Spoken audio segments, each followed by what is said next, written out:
Film ini diawali dengan adegan seorang pria yang menyandera seorang penjual pisau di dalam kereta karena diberi uang palsu sebagai tebusan. Dia tidak segan-segan menembak polisi yang ingin menyerangnya. 그냥 확 덮쳐버리시죠.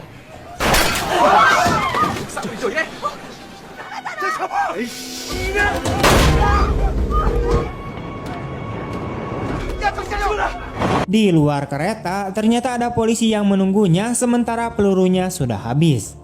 Dia kemudian melepaskan Sandra tersebut. Namun tiba-tiba Sandra tersebut menikam polisi tersebut. Ternyata mereka semua adalah penjahat dunia bawah. Sekarang mereka berpendapat apakah seseorang harus dibunuh atau dibiarkan hidup. Dan ternyata mereka sedang membicarakan anak laki-laki ini yang tersembunyi di bawah panci. Mereka kemudian menculik anak laki-laki ini dan meminta uang tebusan di dalam kereta. 오늘 마무리하죠. 그거야 그지 형. 스타일이 안 맞아.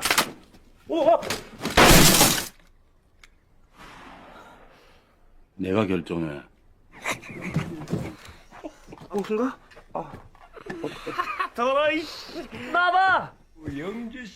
Selanjutnya, adegan berpindah ke rumah seorang pria kaya yang sedang dipijat oleh seorang bocah tunanetra. Tiba-tiba, sekelompok perampok masuk ke dalam rumah dan memaksa pemilik rumah untuk membuka berangkasnya.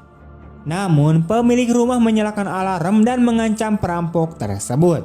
Perampok yang bosan kemudian melepaskan topengnya dan menyuruh rekannya untuk membunuh pria tersebut. 이제 봤지? 죽여.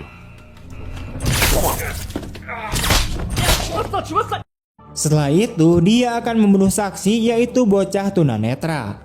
Namun, dia tidak jadi membunuh anak itu setelah memastikan bahwa anak itu benar-benar buta. Mereka kemudian melarikan diri dan dikejar oleh polisi. Di persimpangan jalan, polisi melihat seorang anak laki-laki terjatuh dari sepedanya dan kemudian mengejar ke arah itu. Nama anak itu adalah Huai dan dia adalah anak laki-laki yang dibesarkan oleh kelima penjahat tadi. Dia memanggil mereka semua dengan sebutan ayah. Ayah pertama adalah ayah yang jahil dan suka menggoda Huai. Ayah kedua adalah ayah yang gagap dan juga sangat baik dan perhatian kepada Huai. Ayah ketiga adalah ayah yang ceria dan dulunya adalah penjual pisau. Ayah keempat adalah ayah yang peduli dan menyayangi Huai. Dan ayah kelima adalah ayah yang sangat keras terhadap Huai. Sedangkan untuk wanita ini adalah ibu tiri Huai dan merupakan ibu rumah tangga dari semua ayah. Kampret.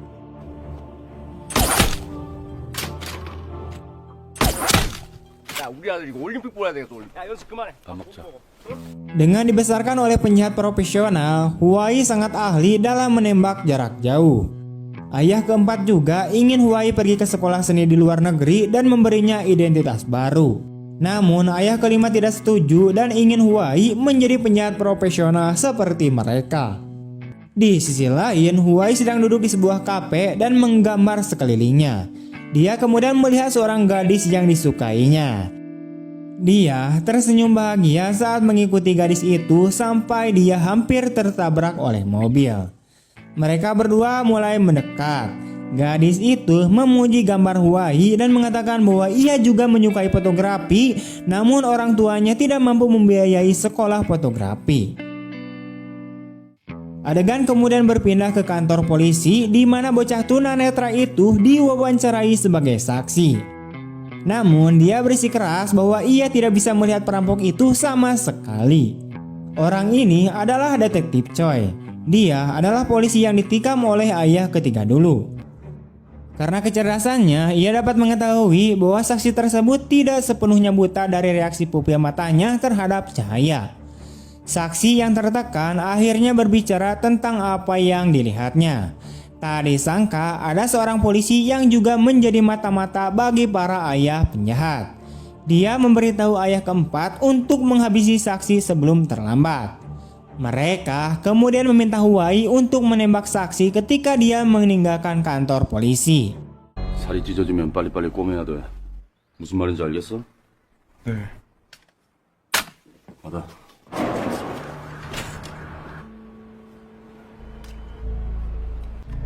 당겨.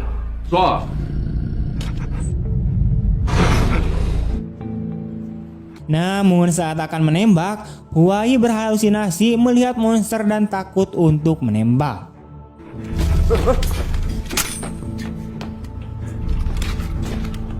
Dengan gegah menembak, ayah kelima kemudian mendorong Huai dan menembakkan senapan yang ternyata kosong. Ternyata ia hanya ingin menguji keberanian Huai untuk membunuh. Dan ternyata ayah kedua dan ketiga lah yang menjemput saksi tersebut. Sekembalinya ke rumah, ayah kelima kemudian menyeret Huai ke ruang bawah tanah. Di sana, ia membunuh saksi di depan Huai dan bertanya mengapa ia tidak menembak sebelumnya. Huai kemudian menceritakan tentang monster yang dilihatnya. Dia menenangkan Huai dan kemudian mengunci Huai di ruang bawah tanah. Sementara itu di ruang tamu, mereka merencanakan pekerjaan mereka selanjutnya, yaitu membawa sebuah rumah dan mencuri sertifikat hak milik. Rumah ini adalah milik Tuan Im dan istrinya. Nanti juga kita akan mengetahui siapa Tuan Im ini sebenarnya. Singkat cerita, hari eksekusi pun tiba. Sekali lagi mereka menugaskan Huai untuk masuk ke dalam rumah. Ketika sedang mengunci pintu depan, seorang polisi akan mendekati Huai. Ayah kelima sudah bersiap dari jauh untuk menembak polisi tersebut. Namun Huai berhasil membukakan pintu dan masuk ke dalam rumah. Sayangnya ternyata Nyonya Im ada di rumah karena sedang tidak enak badan. Dia kemudian bersembunyi dan mengirim pesan kepada suaminya. Sang ayah kemudian masuk ke dalam rumah. Tiba-tiba telepon Nyonya Im berdering. Huai mendengarnya lalu memeriksa lemari tempat Nyonya Im bersembunyi. Namun Huai yang melihatnya tetap diam dan tidak memberitahu kedua ayahnya. Tuan Im kemudian bergas pulang dan masuk ke rumahnya. Di sana ia dipukuli hingga kaki palsunya lepas.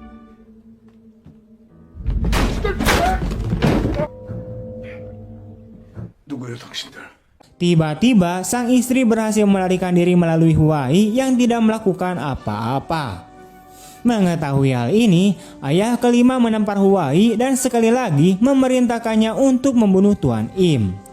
Huai yang ketakutan terus-menerus ditekan oleh ayahnya hingga akhirnya ia menembak Tuan Im berkali-kali.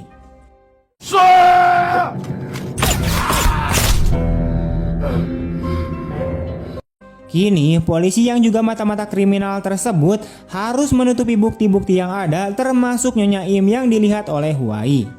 Dan ternyata orang yang memperkerjakan mereka adalah seorang pengusaha real estate yang ingin memiliki tuan rumah Im. Namun Tuan Im menolak untuk menjual rumahnya. Di sisi lain, setelah membunuh, Huai merasa ada yang tidak beres dengan keterlibatan ayahnya dengan orang yang dibunuhnya. Dia kemudian menyelinap ke rumah Tuan Im lagi untuk memeriksa sebenarnya. Dan di sana, dia menemukan selebaran anak yang hilang. Dia ketakutan melihat foto anak tersebut yang terlihat mirip seperti dirinya. Dan yang lebih gila lagi, Tuan Im dan istrinya ternyata adalah orang tua dari anak yang hilang tersebut. Sketsa orang yang menculik anak itu juga mirip dengan ayah pertamanya si Huai. Tiba-tiba sebuah suara datang dari bawah dan dia melihat Nyonya Im sedang mencoba gantung diri.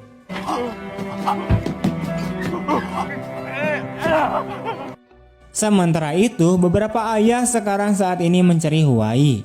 Dia kemudian menyelinap ke tempat kerja ayah keempat. Ia menanyakan siapa anak dari Tuan Im. Dan ternyata alasan mengapa Pak Im tidak mau menjual rumahnya karena dia menunggu anaknya untuk pulang. Ayah keempat tetap menolak untuk mengatakan bahwa Huai ini adalah anak mereka. Bagong. Hingga akhirnya Huai menembaknya. 돌아올까봐. 총안 내려놔!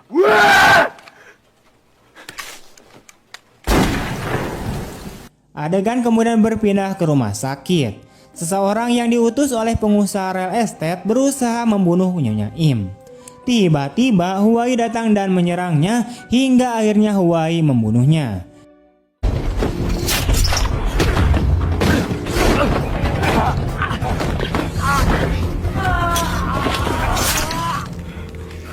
Ia kemudian menangis melihat ibu kandungnya dan meletakkan sapu tangan yang ia ambil dari rumah tadi di tangan sang ibu. Berita itu pun menyebar dengan cepat dan sekarang para ayah lain mengejar Huai. Di ruang senjata, saat ayah pertama sedang melihat senjata, tiba-tiba Huai menyerangnya. Mereka terlibat dalam pertempuran sengit.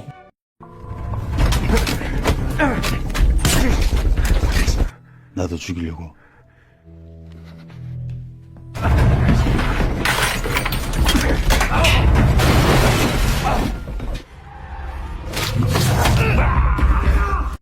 Terpojok dalam situasi tersebut, Huai akhirnya berhasil melarikan diri. Para ayah pun kemudian berusaha mengejar Huai. Namun, ketika ayah pertama hendak menembak Huai, ayah kedua langsung menghindar. Ia tidak ingin Huai terluka. Namun tetap saja, kemampuan mengemudi Huai begitu hebat dan akhirnya ia berhasil menjebak mobil ayahnya yang hampir membunuh mereka semua.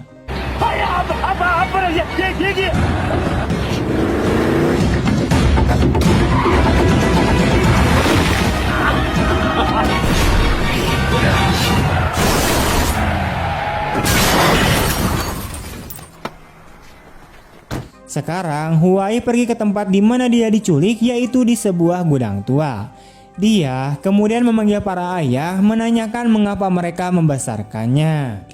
Dia kemudian mengatakan kepada para ayah untuk datang besok jam 10 pagi. Di sana dia juga melihat monster yang selalu berhalusinasi. Tapi sekarang dia tidak lagi takut. Monster itu perlahan-lahan menghilang. Ia juga mengajak pengusaha real estate untuk pergi ke tempat itu juga. Rencana Huai ternyata adalah menjebak kedua belah pihak, yaitu para penjahat dan pengusaha real estate untuk bertarung satu sama lain. Dan rencananya pun berjalan dengan baik. Huai kemudian mulai menembak kru pengusaha tersebut untuk memulai perkelahian. Baku tembak pun di antara mereka tidak dapat dihindari.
Satu persatu mereka tertembak hingga akhirnya tersisa ayah kelima dan kedua. Dan ketika Huai akan menembak ayah kelima, ayah kedua segera menghentikannya dan mereka terlibat perkelahian. Ayah kedua kemudian terjatuh dan akhirnya tertusuk.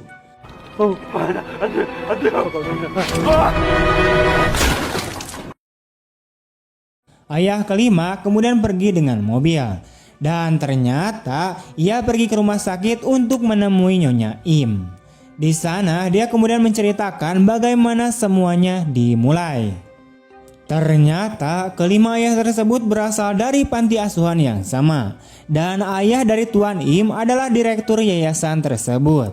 Dulu Tuan Im sering pergi ke panti asuhan untuk bermain dengan mereka.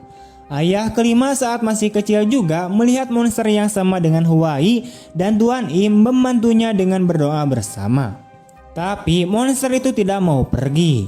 Hingga pada suatu waktu ketika ia melihat Tuan Im dekat dengan seorang gadis yang disukainya, ia kemudian menjadi murka dan mencuri kebahagiaan mereka dengan memperkaos gadis itu. Tuan Im yang saat itu datang untuk menyelamatkan gadis tersebut justru ditikam di bagian kaki hingga kakinya diamputasi. Gadis itu ternyata adalah wanita yang ada di rumah mereka, yaitu ibu tiri Huai. Setelah kejadian itu, monster tersebut menghilang. Karena itulah ia ingin menghancurkan monster yang dilihat Huai dengan cara yang sama, yaitu dengan melakukan kejahatan. Ia kemudian membunuh Nyonya Im. Huai yang mengejarnya sudah terlambat. Kini Huai hanya bisa menangis melihat sang ibu kandungnya telah meninggal.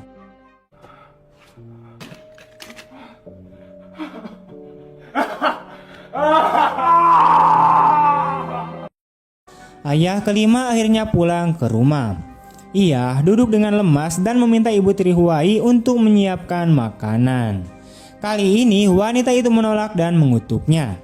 Dia kemudian menyeret wanita itu dan mengancamnya dengan pisau. Tiba-tiba Huai datang dan menodongkan pistol ke arah ayah kelima. Sekali lagi Huai bertanya mengapa dia membunuh Nyonya Im, yaitu ibu kandung Huai. Dia kemudian menjawab bahwa itu tidak penting. Semua ayahnya adalah monster, oleh karena itu Huai harus menjadi monster juga. Karena lengah, wanita itu menusuk ayah kelima dengan pisau. Dia kemudian marah dan memukulnya. Ketika dia menodongkan pistol ke arahnya, Huai memintanya untuk tidak melakukannya dan meminta maaf kepadanya. Sang ayah kemudian memeluk Huai dan mengatakan bahwa semuanya sudah berakhir. Tapi dia masih akan membunuh ibu tiri Huai. Dan saat itu juga Huai menembaknya. Dan semuanya berakhir di sini.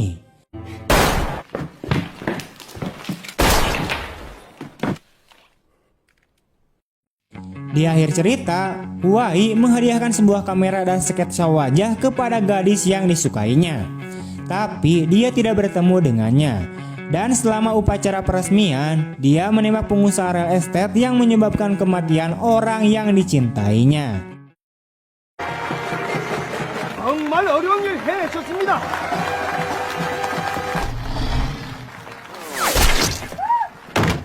Jadi inilah akhir film dari Huai.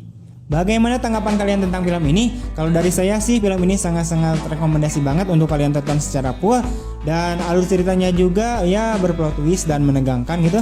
Oke, sekian dulu, terima kasih telah menonton. Jangan lupa untuk like, comment, share kemanapun kalian suka. See you next time and bye bye.